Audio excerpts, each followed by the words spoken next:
বন্ধুরা, আজকে খুব সুন্দর একটি নাটক নিয়ে আসলাম। নাটকটির শুরুতে আপনারা দেখতে পাচ্ছেন ইনি হলেন রতন। ইনি নতুন পুলিশের ট্রেনিং নিয়ে অফিসার হয়েছেন, পুলিশ অফিসার হয়ে তিনি তার বাবা মায়ের সাথে দেখা করতে চলে এসেছেন এবং সেখানে তিনি একটু ভাব নিচ্ছেন আর কি, একটু অন্যরকম একটু ভূমিকা নিয়েছেন তার বাবা মায়ের সামনে।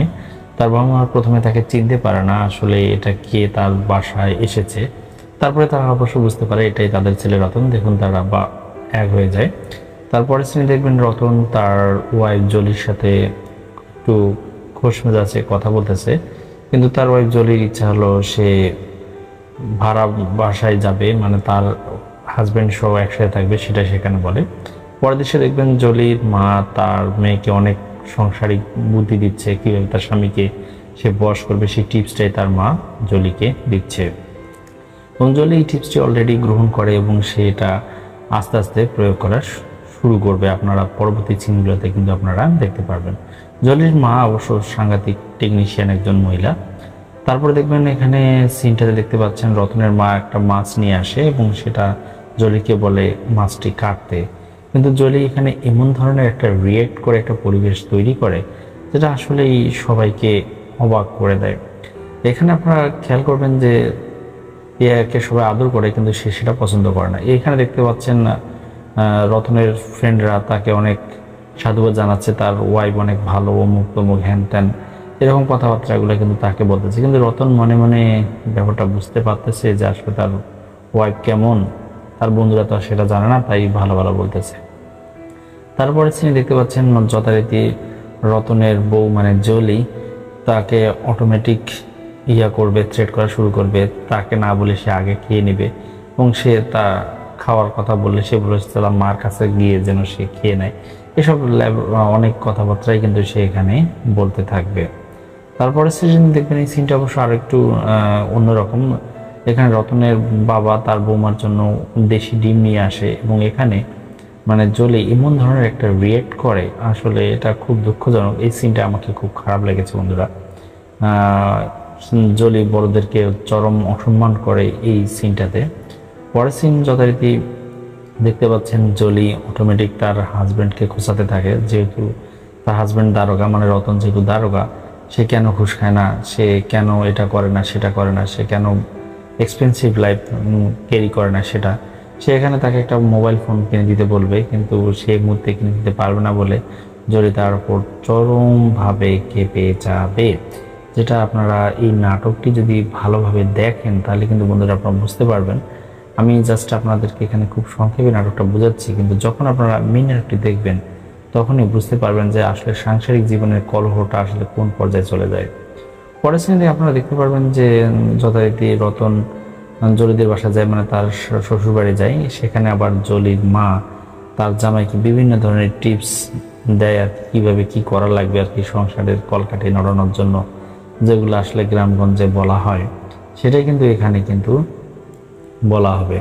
সে তার মেয়েকেই নিজের কাছে রাখতে চায়, আবার দেখেন এদিকে তার বৌমা তাকে সে আবার বিভিন্নভাবে কথা বলে। পরে সিনে দেখতে পাবেন এই যাকে দেখতে পাচ্ছেন ইনি হলেন জলি দুলাভাই। ইনি অবশ্য একটু লুভি টাইপের এবং একটু ক্রিমিনাল টাইপের লোক, এই মানে একটু খারাপ টাইপের লোক আর কি, সেটা বলতে গেলে সেই পার্টটাই তিনি এখানে নিয়েছেন। সেটা আপনারা এখানে দেখতে পারবেন। সে বিভিন্ন ধরনের এর কথা ওকে লাগায়, ওর কথা একে লাগায়, এটাই কিন্তু এখানে দেখতে পারবেন। এখানে দেখতে পাচ্ছেন সে রতনকে বিভিন্ন ধরনের কথাবার্তা বলতেছে, টাকা কীভাবে খেতে হয় সেই পরামর্শগুলো দিচ্ছে। আবার এদিকে গিয়ে তার শাশুড়ি এবং তার শালিকে গিয়ে আবার রতন সম্পর্কে উল্টাপাল্টা কথা কিন্তু লাগাই দিচ্ছে। যাই এই কথাটা আবার জলির ভাবি শুনতে পারে। জলির ভাবি অবশ্য এখানে একজন খুব ভালো মহিলা, সে নীরবে সব কিছুই সহ্য করে যায় এবং সে এখানে রতনকে ডেকে আনে, তাদের ফ্যামিলিতে যে সমস্যাগুলো হচ্ছে, অরাজকতাগুলো হচ্ছে সেটাই কিন্তু সে রতনকে বুঝায় এবং জলিকে তাড়াতাড়ি বাড়ি থেকে নিয়ে যাওয়ার কথাই কিন্তু সে এখানে বলে।